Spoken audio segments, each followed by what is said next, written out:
مجید میں اللہ تعالیٰ نے رمضان میں زوجہ کے قریب جانے سے صحابہ کو منع کیا تھا. بڑا دلچسپ واقعہ ہے. رمضان کی راتوں میں بھی زوجہ کے قریب جانے سے منع کیا تھا. ایک صحابی تھے, وہ رات میں کہیں چلے گئے.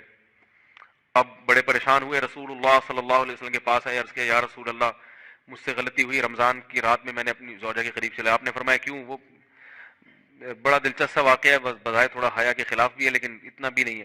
وہ کہہ رہے میری زوجہ کہیں پانی بھرنے کے لیے جا رہی تھی, ان کی پنڈلی کھلی تو میری نظر بیوی کی پنڈلی پر پڑی اور میں بس پاگل ہو گیا بیوی کے عشق میں.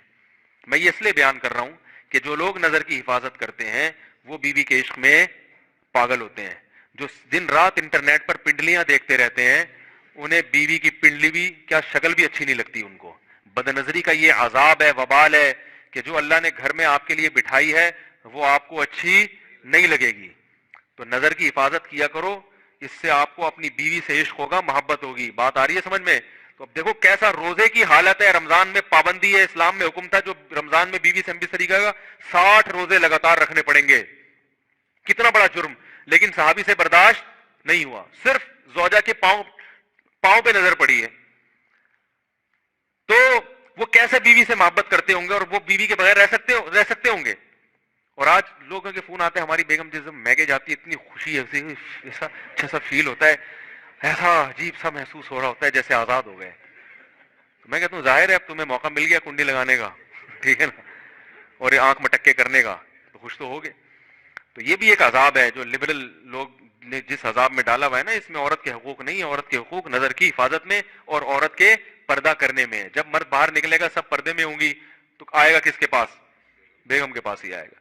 تو اتنے منہ کالا کرنے کے راستے کھول دیے ہیں تو ظاہر ہے پھر کامیاب ازدواجی زندگی نہیں ہوتی. تو نبی کے پاس آئے, عرض کیا یا رسول اللہ میں برداشت نہیں کر پایا. تو آپ مسکرا دیے. تو وہ نبی کے پاس گئے, یا رسول اللہ ایسے ہوا, مجھ سے غلطی ہو گئی. تو آپ نے فرمایا کیوں؟ فرمایا ایسا ہو گیا تھا. تو آپ صلی اللہ علیہ وسلم نے فرمایا 60 روزے رکھو لگاتار. انہوں نے فرمایا ایک کی طاقت نہیں ہے, اس میں یہ ہو گیا 60 بھائی کیسے رکھوں گا, نہیں ہے طاقت 60. آپ نے فرمایا ٹھیک ہے پھر 60 غریبوں کو 2 ٹائم کا کھانا کھلاؤ. فرمایا اس کی بھی طاقت, بولو بھائی, نہیں. اتنے میں ایک صحابی لائے کوئی چیز صدقہ کرنے کے لیے. تو آپ نے فرمایا چلو اصل حکم تو یہی ہے کہ 60 روزے یا پھر 60 غریبوں کو کھانا, وہ نہیں تو چلو فی الحال ان کو تنبیہ کے لیے کچھ ان کے سے صدقہ کروا لیتا ہوں.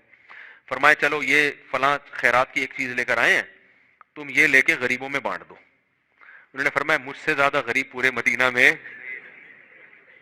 بھائی کوئی بھی نہیں. آپ صلی اللہ علیہ وسلم مسکرانے لگے, فرمایا جاؤ کھاؤ اور بچوں کو کھلاؤ. واہ بھائی غلطی بھی ہوئی اور گھر میں راشن بھی آ گیا. تو اس کے بعد قرآن کی آیت نازل ہوئی کہ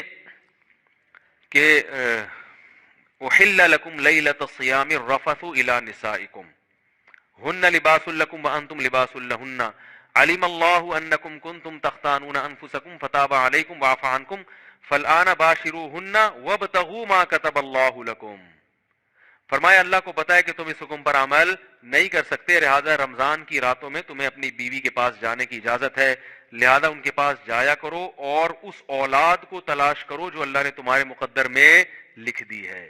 قرآن جہاں بھی بیوی سے ریلیشن قائم کرنے کی بات کرتا ہے اولاد کا ذکر لازمی کرتا ہے, یعنی تلاش کرو اس اولاد کو جو اللہ نے تمہارے لیے لکھ دی ہے. ما کتب اللہ لکم, ما کتب اللہ علیکم نہیں ہے. علا کا مطلب تمہارے خلاف, لکم کا مطلب تمہارے فائدے کے لیے. لام عربی میں نفع کے لیے آتا ہے, علا عربی میں ضرر اور نقصان کے لیے آتا ہے. فرمایا یہ نہیں کہ اس اولاد کو تلاش کرو جو بطور پینلٹی کے اللہ نے تمہارے متھے لگا دی ہے, جو اللہ نے تمہارے فائدے کے لیے لکھ دی ہے. اس سے پتہ چلتا ہے اسلام اولاد کی کثرت پہ کس قدر حریص ہے.